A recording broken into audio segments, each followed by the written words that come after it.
আমি নিরাপদ থাকলে না আমি ভালো শিক্ষা নিতে পারবো। কথা ছিল এখানকার যুবলীগ নেতা হানিফ এবং তার ভাই ছাত্রলীগ নেতা ইকবাল গং, তারাই এই যে কালকে আপনারা দেখেন যে অস্ত্রগুলো আমাদের বিপরীতে শিক্ষার্থীদেরকে আহত করার জন্য, এই সকল অস্ত্রের যোগানদাতা স্থানীয় সন্ত্রাসী হানিফ এবং সন্ত্রাসী তার ভাই ইকবাল গংরা। তাদের এই অস্ত্র সরবরাহ বন্ধ করার জন্য প্রশাসনকে চিরুনি অভিযান চালিয়ে এই অস্ত্রগুলোকে উত্তোলন করতে হবে। গতকালকে আমাদের একজন শিক্ষার্থী ভাই বলেছিলেন এখানকার মানুষের কাছে প্লেট না থাকলেও এখানকার মানুষের কাছে রামদা আছে। জোবরা সকল মানুষ খারাপ আমরা এটা মনে করি না। এখানকার অনেক মানুষ বিশ্ববিদ্যালয়ের শিক্ষার্থীদের জন্য অনেক ত্যাগ তিতিক্ষা করে আসছে। আমরা মনে করি যারা সন্ত্রাসী রয়েছে তাদেরকে এই সন্ত্রাসী কার্যক্রম থেকে বিরত রাখার জন্য এবং ক্যাম্পাসের পার্শ্ববর্তী এলাকায় নিরাপত্তা নিশ্চিত করার জন্য নিরাপত্তার বাহিনী রয়েছেন, তাদেরকে অবশ্যই চিরুনি অভিযান চালিয়ে এই সকল অস্ত্রগুলোকে উদ্ধার করতে হবে। আমরা অনেকগুলো দাবি দিয়েছিলাম ইতিপূর্বে প্রশাসনকে যে আমাদের রেল ক্রসিং এলাকাটা অনেক বেশি অনিরাপদ আমাদের বিশ্ববিদ্যালয়ের শিক্ষার্থীর জন্য। বারবার এখানে আমাদের শিক্ষার্থীরা আহত হচ্ছে। এখানে সন্ত্রাসীরা বিভিন্নভাবে অস্ত্রাঘাত করে আমাদের শিক্ষার্থীদেরকে হাইজ্যাক করে এখানকার মেয়ের শিক্ষার্থীদেরকে লাঞ্ছিত করে। তো এই এলাকায় আমরা বলছিলাম একটি পুলিশ বক্স বসানোর জন্য, কিন্তু এখন পর্যন্ত প্রশাসন এই ব্যাপারে কার্যকরী ভূমিকা পালন করতে পারে নাই।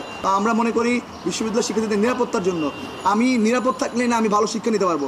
আমার শিক্ষার পরিবেশ নিশ্চিত করার জন্য অবশ্যই আমার ক্যাম্পাসকে নিরাপদ রাখতে হবে। আমি মনে করি বিশ্ববিদ্যালয়ের যিনি ভিসি রয়েছেন, এরপরে যারা প্রক্টর রয়েছেন, যারা শিক্ষা উপদেষ্টা রয়েছেন, আমাদের সকল শিক্ষকদেরকে, আমাদের সকল এই যে প্রশাসনের দায়িত্বশীলদেরকে আমাদের শিক্ষার্থীদের নিরাপত্তা নিশ্চিতের জন্য কার্যকরী পদক্ষেপ গ্রহণ করতে হবে এবং এই ক্ষেত্রে এখানকার নিরাপত্তা বাহিনী যারা রয়েছে তাদেরকেও আমাদের সহযোগিতা করতে হবে।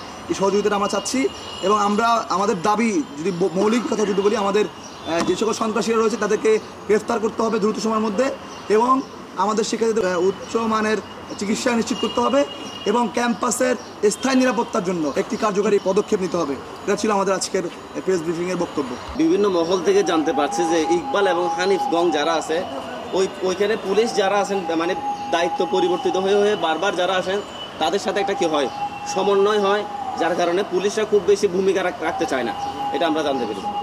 চট্টগ্রাম যারা আইনশৃঙ্খলা বাহিনী রয়েছে তাদেরকে আমরা উদাত্ত আহ্বান জানাই। কালকে এসপি সাহেবকে জানিয়েছি, এখানকার ডিসিকে জানিয়েছি, আমরা অন্যান্য যারা ছিল এদেরকে জানিয়েছি। আমরা আমাদের গতকাল থেকে কয়েকটা টিম গঠন করে দিয়েছিলাম। আমাদের বিশ্ববিদ্যালয় অর্থ সম্পাদক, বিশ্ববিদ্যালয় সাহিত্য সম্পাদকের নেতৃত্বে চিকিৎসা টিম রেডি করেছিলাম। আমরা যারা চট্টগ্রাম মেডিকেলে এবং চট্টগ্রাম পার্কভিউ হাসপাতাল, মেট্রোপলিটন হাসপাতালে আহতদেরকে চিকিৎসার ব্যাপারে সহযোগিতা করেছে এবং আমাদের বিশ্ববিদ্যালয় সেক্রেটারির নেতৃত্বে একটি রেস্কিউ টিম গঠন করা হয়েছিল।